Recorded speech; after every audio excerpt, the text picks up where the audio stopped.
Welcome to my YouTube channel chemistry 10/7. जर तुम्ही channel अजूनपर्यंत सबस्क्राईब केलं नसेल तर पटकन जाऊन सबस्क्राईब करायचं आहे. तसंच बेल आयकॉनला क्लिक करायचं आहे जेणेकरून येणारे सर्व व्हिडिओ तुम्हाला अपडेटेड व्हिडिओ दिसणार आहेत.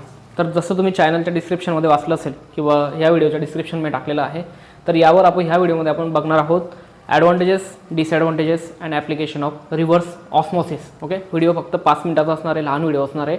तर पटकन ॲप्लिकेशन बघायचे. 2 मार्कासाठी हा क्वेश्चन येण्याचे 8 चान्सेस असतात. न्यूमेरिकल बरोबर तुम्हाला हा क्वेश्चन 2 मार्क येऊ शकतो. Write application or advantages of reverse osmosis. बघा त्याचे ॲडव्हांटेजेस कुठले कुठले रिव्हर्स ऑस्मॉसिसचे आपण ॲडव्हांटेजेस बघितले. तर पहिला ॲडव्हांटेजेस आहे RO remove dissolved salt, organic salt, bacteria आणि व्हायरस. पाण्यामध्ये जे बॅक्टेरिया व्हायरस प्रेझेंट असतात ते रिव्हर्स ऑस्मॉसिसमुळे काय होऊन जातात, आपण रिमूव्ह करू शकतो. हा त्याचा पहिला ॲडव्हांटेजेस आहे. त्यानंतर process is simple and require only few minute. आता जर आपल्या घरी आरोचं मशीन लावलेलं असतं, आपल्या घरी जे आरोचं मशीन लावलेलं असतं तेच रिव्हर्स ऑस्मॉसिसवर काय करतं, काम करत असतं.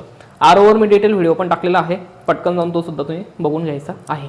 इंजिनिअरिंग केमिस्ट्री म्हणून तिथे एक प्लेलिस्ट मेन्शन केली. त्या प्लेलिस्टमध्ये तुम्हाला पहिल्या चॅप्टरचे सर्व व्हिडिओ भेटून जाणार आहेत D/2 ओरिएंटेड सिलेबसमध्ये. ओके, तर दुसरं काय त्याचं की ओनली फ्यू मिनिट. तुम्ही जर ते बटन चालू केलं, आपण रिव्हर्स ऑस्मॉसिसचं किंवा आरोचं बटन चालू केलं तर आपल्याला 15-20 मिनिटांमध्ये तिथून काय भेटून जातं, लगेच वॉटर आपल्याला फ्रेश वॉटर भेटून जातं. हा त्याचा ॲडव्हांटेजेस आहे. तिसरा ॲडव्हांटेजेस आहे त्याचावाला convert sea water into drinking water. ज्या पाण्यामध्ये सॉल्टचं प्रमाण खूप जास्त असतं त्याला आपण ड्रिंकिंग वॉटरमध्ये याद्वारे काय करू शकतो, कन्वर्ट करू शकतो. हा तिसरा फायदा आहे त्याचावाला. त्यानंतर remove colloidal silica which is does not remove by filtration. Colloidal silica म्हणजे रेतूचे जे बारीक बारीक कण असतात जे फिल्ट्रेशनद्वारे इझिली निघत नाही, ते आपण रिव्हर्स ऑस्मॉसिसद्वारे काय करू शकतो, रिमूव्ह करू शकतो.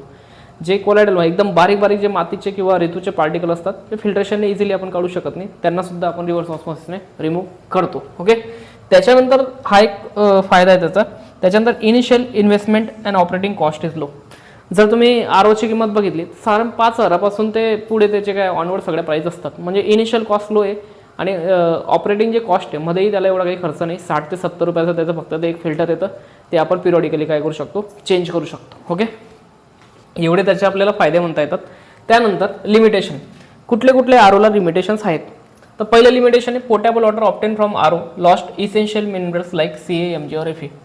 बघा कधी कधी काय असतं की आरोमध्ये एवढं पाणी प्युअर होऊन जातं की त्याच्यामधले जे इसेन्शियल मिनरल जे बॉडीसाठी लागणारे आहेत, कॅल्शियम, मॅग्नेशियम, ते सुद्धा त्याच्यामधून निघून जातं. म्हणजे खूप जास्त प्युअर आरोसुद्धा आपल्या बॉडीसाठी कामाचं नाही आहे. ओके, त्याच्यामध्ये मॉडरेट प्रमाण हे कॅल्शियम मॅग्नेशियमचं पाहिजेच. Bacteria and virus having smaller size than pore size membrane are not remove by water. काय असतं की जे बॅक्टेरिया खूप स्मॉल साईजचे असतात, बरोबर, आणि आरोची जी मेम्ब्रेन असते तिला एक काहीतरी पर्टिक्युलर त्या नेटची सिवची साईज असते. आणि समजा बॅक्टेरिया जर त्या सिवच्या साईजपेक्षा जर लहान असतील तर ते पण सुद्धा काय होतं, पाण्यासोबत येऊन जातात आणि ते सुद्धा बॉडीमध्ये आपल्या एंटर करू शकतात. ओके, हा त्याचा काय एक डिसॲडव्हांटेजेस आहे. म्हणून जी याची साईज आहे, बरोबर, ती पोअरची साईज ती कशी पाहिजे, जेवढा तुमच्या बॅक्टेरियाची साईज आहे तेवढीच त्याची पोअरची साईज पाहिजे. जर समजा पोअर जर थोडं मोठं असेल तर त्याच्यामधून बॅक्टेरिया काय होतं, इझिली एंटर होऊ शकतात. हा त्याचा एक डिसॲडव्हांटेजेस आहे. त्याच्यानंतर taste of water obtain from RO is affected as natural mineral are remove. याच्यामध्ये काय होतं की नॅचरल वॉटर एवढं प्युअर होऊन जातं की जे नॅचरल वॉटरची टेस्ट असते ती पण काय होऊन जाते, चालली जाते. कारण तुम्ही जर आरोच्या वॉटरचं जर टेस्ट बघितली तर ती नॅचरल वॉटरपेक्षा काय असते, वेगळी असते, ती काय होऊन जाते, रिमूव्ह होऊन जाते. ओके, त्याच्यानंतर RO membrane are subject to decay require periodic replacement. आता जे आरोची जी मेम्ब्रेन असते त्याला पिरियॉडिकली 6-8 महिन्यांनी तुम्हाला काय करावं लागतं, चेंज करावं लागतं. कारण त्याच्यामध्ये जे पार्टिकल अटकतात, बारीक बारीक सिलिका वगैरे जे पार्टिकल असतात ते त्याच्यामध्ये अटकू शकतात आणि अटकल्यामुळे ते काय होते, ब्लॉक होते. त्याच्यामुळे पिरियॉडिकली 6 महिन्यांनी 4 महिन्यांनी तुम्हाला काय करावं लागू शकतं, त्याला चेंज करावं लागू शकतं. ओके, हा पण त्याचा काय एक लिमिटेशन आहे. त्याच्यानंतर ॲप्लिकेशन. याचे युजेस कुठे कुठे, ॲप्लिकेशन ऑर युजेस म्हणून आपण याला, याचे युजेस कुठे कुठे आहेत. पहिला यूज आहे हाऊसहोल्ड ड्रिंकिंग वॉटर प्युरिफिकेशन. घरगुती वॉटरला जर आपल्याला प्युरिफाय करायचं असेल तर तिथं आपण ही मेथड काय करतो, यूज करत असतो. त्यानंतर preparation of bottle mineral water. ज्या आपण मिनरल वॉटरच्या बॉटल 20-20 रुपयाला 10 रुपयाला जे बॉटल घेतो त्यासुद्धा याच्यानेच आपण काय करतो, तयार करत असतो. रिव्हर्स ऑस्मॉसिस प्रोसेसने आपण काय करतो, त्यांना प्रिपेअर करतो. त्याच्यानंतर purification of industrial waste water.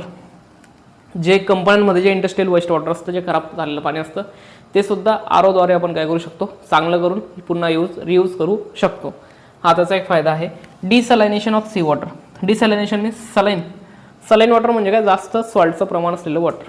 तर आपण सी वॉटर म्हणजे जास्त सॉल्टचं प्रमाण असतं ते पण काय करू शकतो आपण याच्यामधून रिमूव्ह करू शकतो. एवढे याचे आपल्याला ॲडव्हान्टेजेस, लिमिटेशन्स आणि ॲप्लिकेशन रिव्हर्स ऑस्मॉसिसचे देता येतात. ओके, तर रिव्हर्स ऑस्मॉसिसचा जो डिटेल व्हिडिओ आहे तोही मी पोस्ट केलेला आहे, तर पटकन जाऊन तोही व्हिडिओ तुम्ही बघून घ्यायचा आहे. ओके, चॅनलला सबस्क्राईब केलं नसेल तर पटकन सबस्क्राईब करा. थँक्यू.